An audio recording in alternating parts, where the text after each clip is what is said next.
So here's a bridge at the north end of Central Park. This is just south of the pool and rinks. And it's made out of the bedrock of Central Park, the Manhattan schist, and it is a most remarkable structure. You can see it's freestanding arch. And if you stop to think about it, you can probably figure out how what must have been built. But let's take a walk in a little closer. We can look at a little bit of the rock and ponder the construction of this amazing bridge.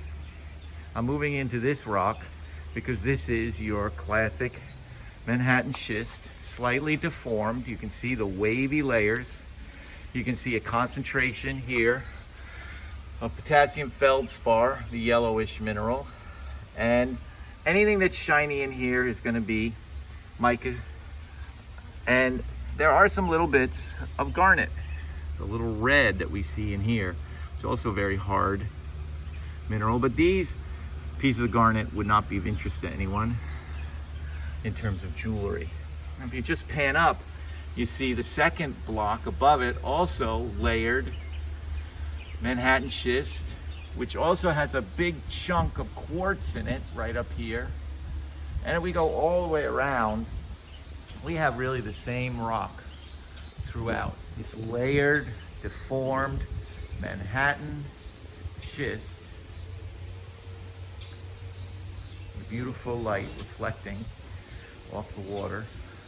What you realize is that they must have built this with some kind of rather large frame that was just this shape, and then they slowly piled the rocks upon it until they felt they had a stable stone structure, and then pulled out the scaffolding and eventually built a road. In this case, we're building from the materials at hand. We're here at Frederick Douglass Circle, and carved in the granite and then inlaid with brass. Right is of no sex.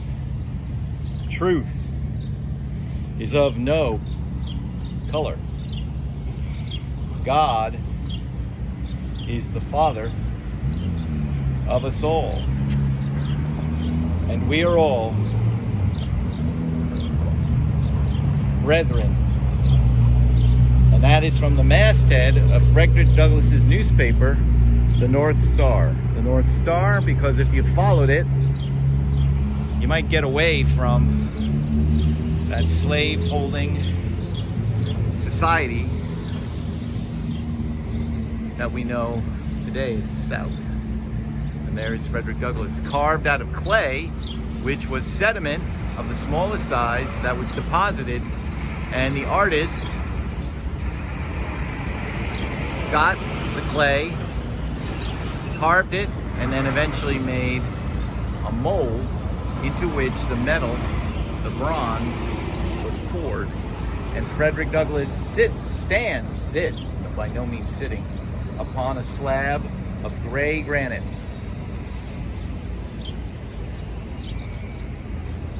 Looking north for those to follow him.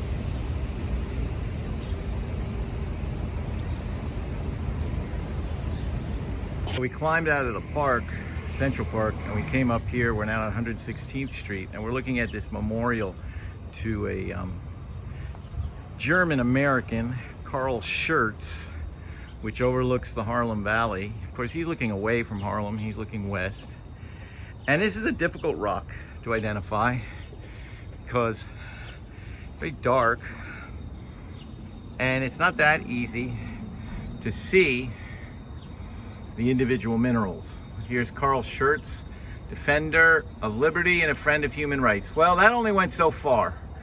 He came over from Germany in the 1840s, 1848 revolution drove a lot of liberal-minded people out of Germany and over here to the United States. He ended up in Missouri, had a abolitionist type, pro-union newspaper in a state that was torn by strife over slavery or not.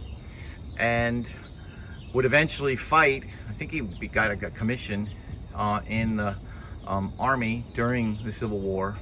But at a critical moment,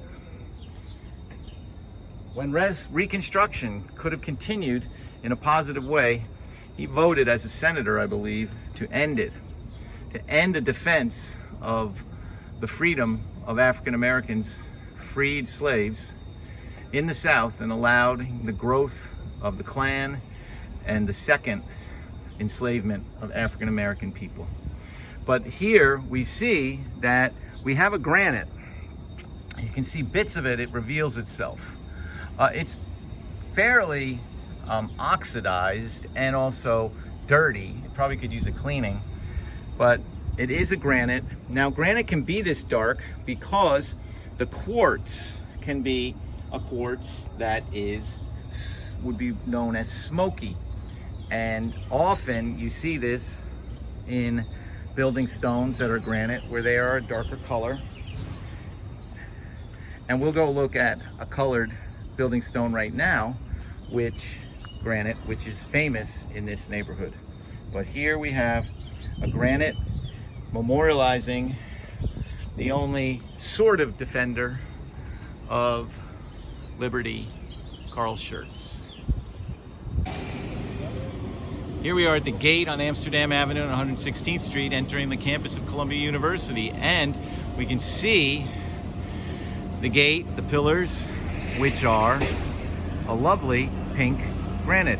And the pink granite is the foundation of many of the main campus buildings on the Columbia campus. So on these buildings on the corner, the base is pink granite, and then it's got limestone, decorative limestone, going up, the light colored, and then around the windows, brick. But the pink granite is distinctive of the Columbia campus. And the Columbia campus is kind of interesting because unlike University of Chicago in the 1890s that was created, or Princeton, which had a lot of building in that period, or maybe Yale at the same time, it doesn't have this neo-Gothic Harry Potter kind of construction mimicking old English universities. I also want to just pan over here to the law building because it's got its own unique granite, again, another color. This one with, again, a smoky quartz, pink feldspar, and amphibole. And if you go down to 120th Street and the engineering building, you find that they have, I think this is the same rock.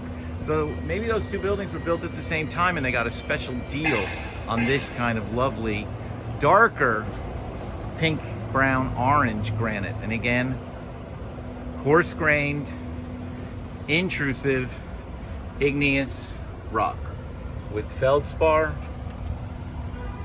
quartz, and biotite mica or amphibole. And here we're looking at the entrance to undergraduate admissions. You'll be here soon enough. And then we're looking at pink granite. This little pillar. And where you see a little bit of shininess or reflection, that's the cleavage faces of potassium feldspar in the pink granite. Let's slide around here and get a little closer. When you work at Columbia in trying to figure out buildings to build, you often have to keep in mind this pink granite because it makes up so much of the original campus that you want to try to be true to it in, say, a building you're building. Or if you're doing a renovation, you can see here we have a newer pink granite that has recently been installed next to the older weathered pink granite from the original building. So the newer pink granite, which had to be found at a quarry, perhaps the same quarry they got the original rock from, and you can see the salt and pepper, in this case with pink.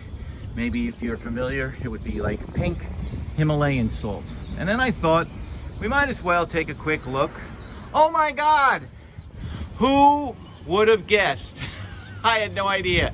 The class of 1899 dedicates this memorial to John Purroy Mitchell, born July 19th, 1879, died July 6, 1918, president of the Board of Aldermen, 1909 to 1913, collector of the Port of New York, 1913, mayor of the city of New York, 1914 to 1917, major in the Aviation Corps, VSA, must be like Volunteers, something of America, 1918, a fearless public servant who died in the great cause of a world's freedom.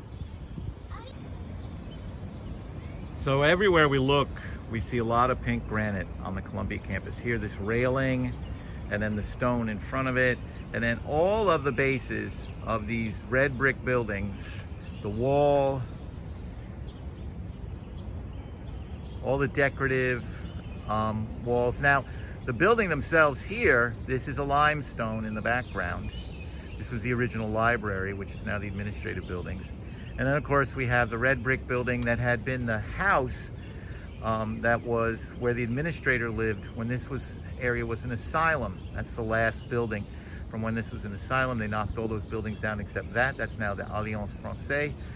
And here we have another pink, granite-based, McKim, Mead, and White Columbia campus building.